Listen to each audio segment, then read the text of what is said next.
Welcome back and thank you for staying with us. Now, the KwaZulu-Natal paramedics have been, two KwaZulu-Natal paramedics have been suspended over allegations of patient negligence. It's alleged the pair refused to assist a patient suffering from heart problems when her family called for assistance. eNCA's Lethiwe Mdluli is following up on this tragic story and she joins us now live to give us more details. Lethiwe, as you up and about investigating, what exactly are the nitty-gritties in terms of this particular case and what's the family of this person saying to you? Well, Maseko, this is a very, very sad story that's coming out of Umlazi. I am with Umbali's Kosana, who has shared what happened to her and her sister on Sunday. What we do understand is that an ambulance was called to this family home. That's because Umbali's sister was having problems with her heart.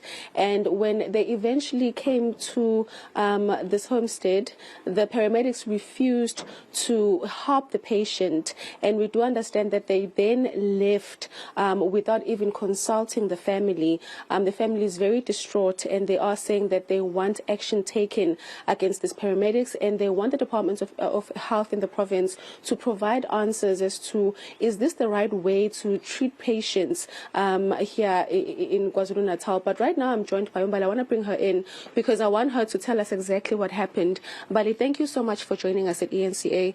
I do understand that you guys faced an ordeal on Sunday.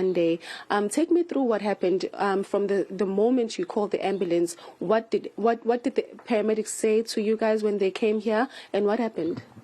Okay, so we called for an ambulance.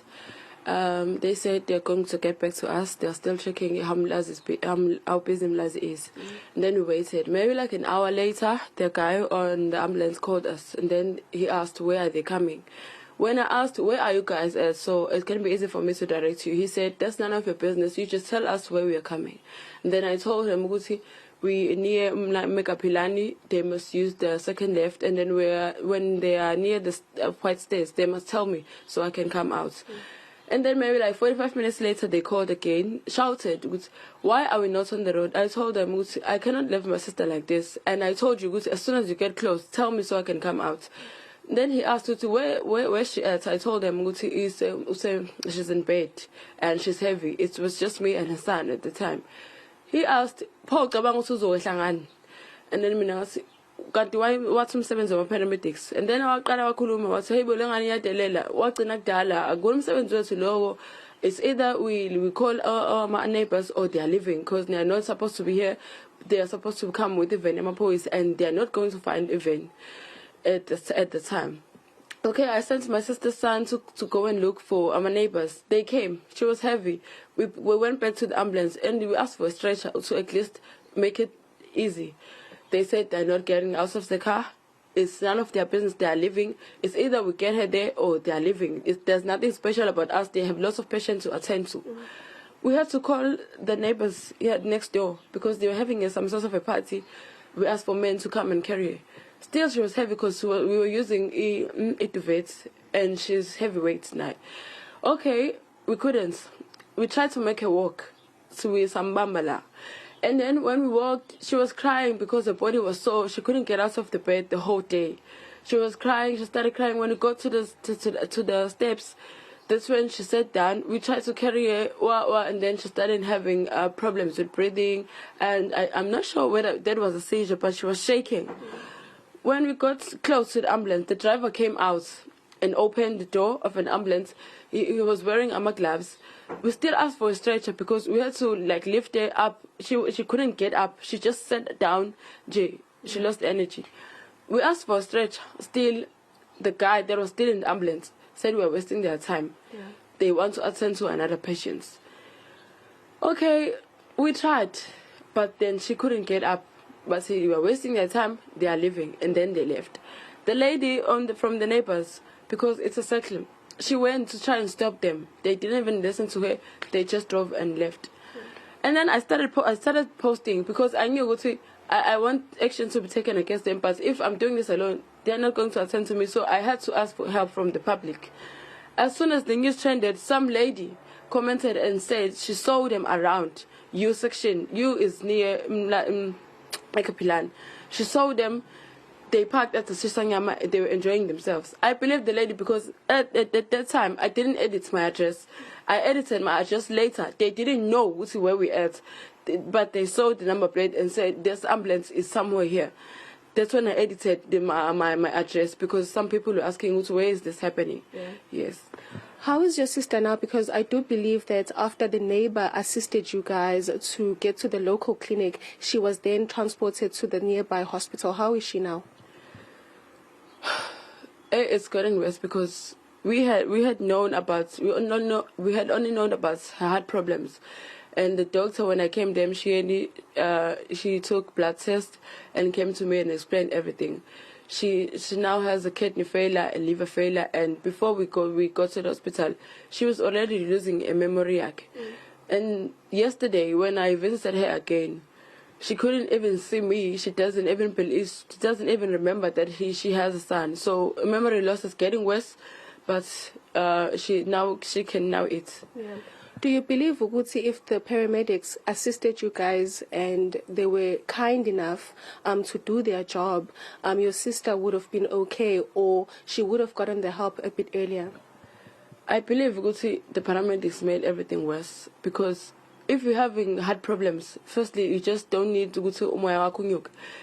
If everything was just peaceful, they gave us a stretcher or they helped us, we would have arrived on time at the hospital. But now she was having a seizure, and I believe that made memory loss worse. Yes. How has the situation left you guys? How are you feeling? I'm still shocked by the paramedics because they saw her. It's not like maybe they didn't see her. We were still at the house. We were close to them. The driver tried to open. Then his partner, he's the one that saw everything because he was near him. But they still left anyway. Yeah. I couldn't believe it at first. I was like,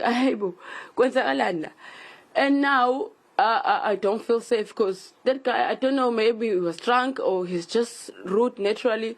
Passenger, he's heartless. He might do anything from now because we are taking action. I need him to be suspended. Yeah.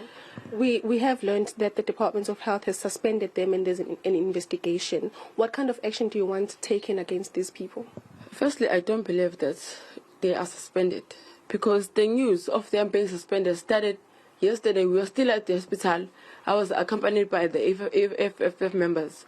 So the news started trending. We were with I don't know if they're owners, but they said they're in charge of the ambulances in KZN. We said we want them to be suspended and they mustn't work because they said they are coming back to work for a shift. We said we don't want them there. And then this guy, Tumsani Kabela or something, he said they cannot suspend them without hearing their side of the story. So we left without them telling us if they're suspended or not. Yeah. So this trending, I don't know where it's coming from because now we're not sure if they're suspended or not. Yeah. Yes. Take me through what you just said. You said you're fearing for your lives and you've had to move from here to another place. Yes, we are moving because that guy, I don't know what's happening. I'm not sure because they're saying he was at the Shisanyam. We don't know whether he was there drinking. It was too rude. It's not. I don't know. It wasn't like I wasn't expecting such behavior from someone who works people with lives, people's lives. Yeah. So yes, we are living. Yeah. Right, thank you so much. Thank you. Okay, Masego, this is the story that Umbali is sharing with us. It's a very, very unusual story, and it's a very sad story. She is saying that she thinks that her sister's condition worsened after these paramedics refused to help her. The story is very shocking because paramedics, their job is to help patients, and unfortunately, with this family, this was not the case. We have heard from the Department of Health. They released a statement yesterday saying that the two paramedics that were involved in the situation have been suspended and there is an investigation that is currently taking place. But we have been trying to get a hold of the Department of Health just to get more information around the situation. Of course, the family is saying for now they're fearing for their lives because the people that came to assist their sister who failed to do so were very rude. So they've taken the decision to then move because they are fearing for their lives. But we will be trying to get to the Department of Health here in the province to get more answers from them as well. All right, reporter Lethiwe Mdluli live there for us. Let's leave it there for now.